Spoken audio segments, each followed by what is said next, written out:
What's going on, guys? Your boy Fluff here. We get questions all the time. Fluff, what is your fastest build? What is the best possible setup for T13 GR speed runs, bounties? Guys, we're going to break it down for you in this video by each build. We're going to go through them all. We're going to list out the strengths, the weaknesses, tell you how hard they are to gear for, and show you some crazy fast clears. So, without further ado, let's get into it.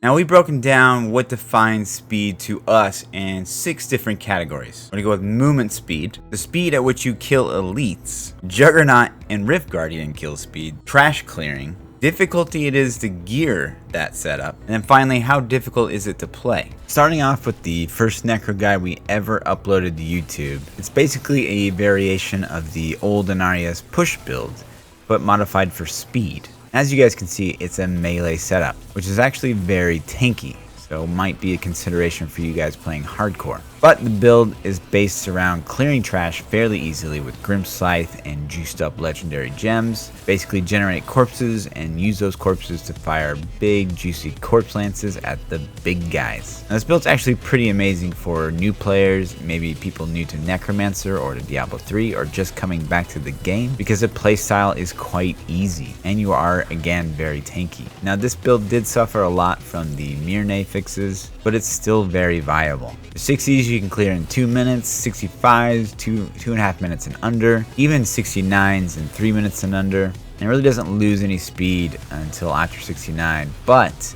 you can swap out for the two-hander release Shadow Hook and cube the trag'oul's Corroded Fang, and that way you can start running 75s in about 4 minutes, even 79s in 4 minutes. So it's really nice for speeds in that high GR range. Potentially one of the best setups for, GR 80 farming. Movement speed, we're actually going to give this a 7 out of 10. It doesn't use Ingyam, which could be a pro or con depending on who you ask. Elite kill speed, 8 out of 10. Land of the Dead up, it's like a 10 out of 10. Outside of Land of the Dead, it's still quite good. Juggernauts, you barely notice that they're Juggernauts until you're, getting over that GR 70 mark. Gearing difficulty, I'd give this a 5 out of 10. The hardest part to gear here is going to be the Endless Walk set, but outside of that, the stat requirements aren't too intensive or anything like that, so it can be pretty forgiving. And then again, playstyle difficulty, we're going to give this a 2 out of 10. It's really easy to play, guys, and it's super tanky. But overall, still one of the strongest Necromancer builds, even after the Mirne fix. Moving on to the Bloodmancer, which was our second guide. This build uses the trag'oul set and plays a lot like the top push spec currently, which as you guys know is the Bloodlancer. Basically pop Land of the Dead whenever it's up for elites, juice up your macabre stacks using the Johnstone, and then use those stacks in between your Land of the Dead cooldowns to really basically one-shot elites still. This thing is an absolute elite killing machine, but it does lose a lot of its effectiveness if there's high density, which can equate for slower clears. So I wouldn't necessarily recommend this spec for over GR 65, but it's actually pretty great for practicing the trag'oul's Bloodlancer build, which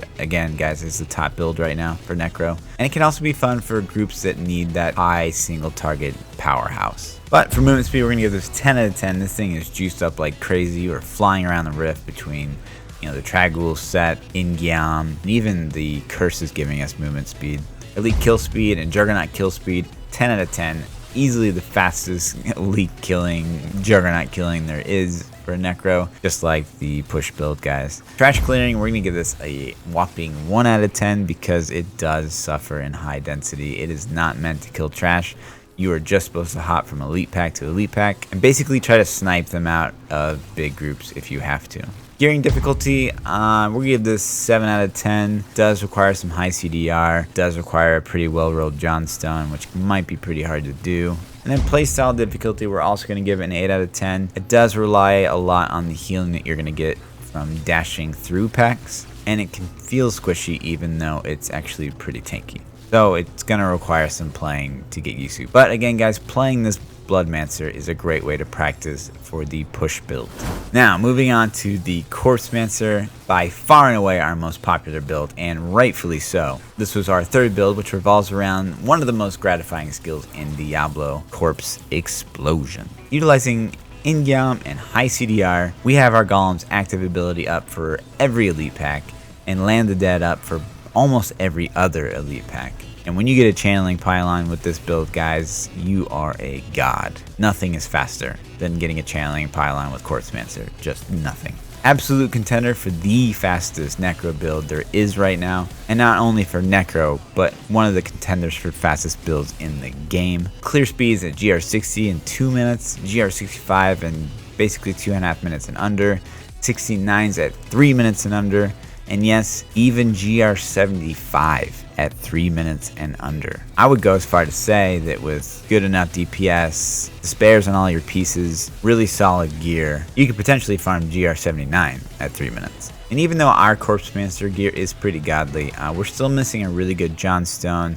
Our Crisbin is very lackluster. Our despairs are only level 80. But guys, this thing is an absolute beast. So, movement speed, we're going to give it a 9 out of 10. Only reason we go and give it 10 out of 10 here is because when you don't have elites to kill, you will feel that on your clear times. Elite kill speed clears them like trash, guys, especially with stacks of Macabre up. Juggernauts, you slightly feel it, but not a lot, at least not up until, GR70 or so. Trash clearing, 7 out of 10. Not a perfect score here because you do need corpses, so that first trash kill can be difficult sometimes if Ingyam is down. If Ingyam's up, guys, you can just basically spam bone armor until something dies. Gearing difficulty, 7 out of 10. We do need high CDR. We do need a well-rolled Johnstone. And then playstyle difficulty, I'm actually going to give it an 8 out of 10 here, guys. A lot of people are complaining, oh, it's too squishy. It does require a decent amount of DPS to feel like it's tanky. You do need a higher health pool than like 500k. I see a lot of people playing this build wrong all the time. You do need to be smart about how you place your golem. The dream here, guys, is that we'll have yet another Corpsemancer in-depth guide for you guys before season 11 starts, but we're trying to fly through these videos as fast as we can right now. Moving on to the Blood Mage, which was our first pet build, and actually arguably one of the fastest Necro speed builds, which is crazy to think about because it's a pet build. Now this build uses the trag'oul set in conjunction with the life support mages, aka the blood mages, using key items like the Jessus set and Julian's ring to buff the mages like crazy. We have decent movement here without using Ingyam, which actually makes for some surprisingly fast clear times. This build's capable of just wrecking 60s in a couple minutes, 65s and under in 2.5 minutes, GR69s and under in 3 minutes. I've seen this build clear 69 in 2 minutes. Even 75s in under, 4 or 3 minutes. And an additional caveat here, if you swap out your Golem for Decrepify and put on Dainty's Binding instead of Witching Hour, this build can pretty easily farm GR80s in under 5 minutes. But basically, you can do it all with one set. So it might be really important to kind of juice this set out first, because it is part of the Bloodlance build, which is the #1 push build right now. But movement speed, we're going to give it 7 out of 10. It is a static movement speed that's just quite good. Elite kill speed and Juggernaut kill speed, 9 out of 10. You barely even notice that they're there. Trash clearing, 7 out of 10. It's not specifically designed to clear trash, but everything on the screen just dies. It's insane. Gearing difficulty, we're going to give this a 4 out of 10. The only piece that's probably going to be difficult here is the Julian's ring, but the stat rolls even on this build are pretty forgiving. And then playstyle difficulty, we're also going to give this a pretty low score. It is pretty easy to play, guys. The biggest hurdle for people to get over is the fact that you do not have an essence generator, and trust me, guys, you can come over and watch me play this at any time. You do not need a generator in this build, not even up until GR80. With the right DPS, the right playstyle, you absolutely don't need a generator. Moving on to Army of the Dead. Almost a clone of the Blood Mage build, but instead we're using the Rathma set here. This is a speed farming powerhouse, which actually has an even faster ramp up time than Blood Mage, which can cause you to clear, lower GRs and even T13 a little bit faster than the Blood Mage can. And when you die, it's a lot more forgiving. This is going to be fairly easy to gear since, Rathma is the Season 11 starting set. So this is definitely a must watch for you guys playing Season 11. We do use the gimmicky Land of the Dead skill here, but it is so much fun. It is occasional screen destruction, especially on a physical COE proc. This thing is amazing.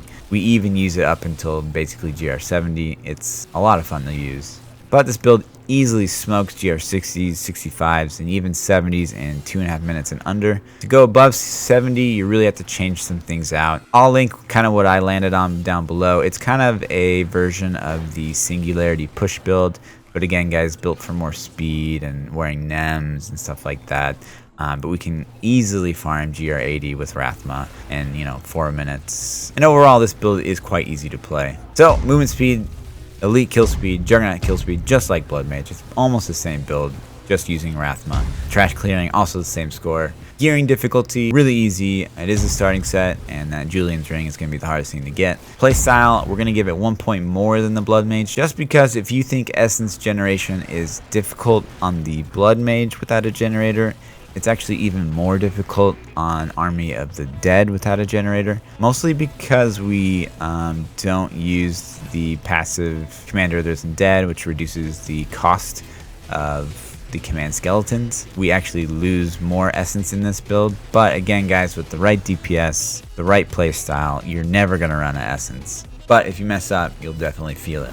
Next, we're on to a Legacy of Nightmares build, which is based around the Cold Corpse Explosion, all the while looking like a badass Lich King while you're doing it. This is slightly easier to play than Corpsemancer because you're proccing Charisma 100% of the time, and mobs are pretty much always frozen, which can make it feel more tanky, and your toughness is inherently higher because of Lawn. Unfortunately, however, even with full Ancients, the damage can't quite compete with its poison brother, the Corpsemancer, but it's definitely a really fun alternative, and it's always fun to gear for lawn builds as you're gearing other sets. Easily clear 60s, 65s in under 3 minutes. After that, the damage starts noticeably falling off. You can do 69s in, 4 minutes. But we're going to give this movement speed a 10 out of 10 because not only are you using Ingyam, but you're using the Blood Rush boots, which gives you crazy movement speed. Elite kill speed, we're going to give an 8 out of 10. Most elites it handles just fine. Juggernauts, we're going to give this a 5 out of 10. You do notice that the cold rune on Corpse Explosion definitely doesn't do as much damage. It's a poison, and you'll feel that on Juggernauts. Trash clearing, 8 out of 10, really fast. Gearing difficulty, we're going to give this a full 10 out of 10 because again guys, this is a Legacy of Nightmares setup, so everything's got to be ancient and rolled very well. Playstyle difficulty, it's a little easier than, like I said, Corpsemancer because everything's frozen basically 100% of the time. But going past that 65 mark, it's going to be quite difficult. And then moving on to one of our surprisingly more popular builds is the one-shot spear build. Based on the set that no one thought could do T13, the Pestilence set. Making use of the fun and satisfying Brig's Wrath to draw enemies into one tiny location, then smoke them in the face with a big, juicy one-shot spear. But as fun as the playstyle can be, Pestilence needs some serious work, and this set is actually slated to receive some buffs before Season 12. But as it stands right now, this is basically our only shot at running Pestilence on T13. So for variety purposes, it can be pretty fun to play. And it's capable of doing 60s and 3.5 minutes and under, even GR65 at 4 minutes and under. You might even be able to go higher, but you would probably need some serious DPS. We've done 65 in 3 minutes. We don't have Despair on any of our Pestilence gear, but it is full Ancient. Movement speed, we're going to give this a low 3 out of 10 because Fueled by Death is totally broken. If Fueled by Death were in here, this might get a 6 out of 10, but we don't really know because we haven't got to play with it yet. Elite kill speed, we're going to give this 6 out of 10. It does struggle sometimes against big single target health elites. You'll notice that on our Juggernaut score, which is a 5 out of 10. Now, I will say with Simulacrum up, these are very, very easy kills, but when Simulacrum's down, you'll really have a hard time killing Juggernauts. Trash clearing, we're going to give it an 8 out of 10 because again, we are using Brig's Wrath, so we just gather them up. It's awesome. Gearing difficulty, only a 6 out of 10. The hardest thing here, guys, is the Endless Walk. Brig's Wrath might be kind of hard to find, and then you'll probably need an ancient weapon for this to even work. Playstyle difficulty, we're going to give it 4 out of 10. It's pretty easy. Just suck them in, blow them up. No big deal. Finally, our last pre-season 11 build, the Blood Nova. By far our most requested build. This build uses trag'ouls and of course Blood Nova, which is actually surprisingly powerful and fun. Fantastic movement thanks to crazy high CDR and Obsidian Ring of the Zodiac. This is possibly our favorite bounty farming build, since it doesn't rely on elites for Ingyam, and it has actually pretty high trash clearing potential. Overall, we're going to give this a 10 out of 10 on movement speed because it doesn't even use Ingyam, but it looks like you do have Ingyam because you're crazy high CDR. Elite kill speed, 7 out of 10. Most elites handles just fine, but those Juggernauts, guys, 4 out of 10. Oof. Unless the Simulacrum is on top of you with a physical roll, you are probably going to feel the burn on those Juggernauts. And even goblins can be pretty annoying on this build. Gearing difficulty, we're going to give a 9 out of 10 because you do need perfect CDR rolls on pretty much every piece, on top of crit damage. Playstyle difficulty is fairly easy. I would compare it a lot to like a explosive blast wizard. Now if I had to rank all these, I would probably have a couple caveats. I think the number one, normal GR T13, basically GR 70, even 75 and under, I would give hands down to the Corpsemancer. Insanely fast clear times, especially when you get channeling. When you get channeling pylon in the rift, it's basically the fastest there is, period.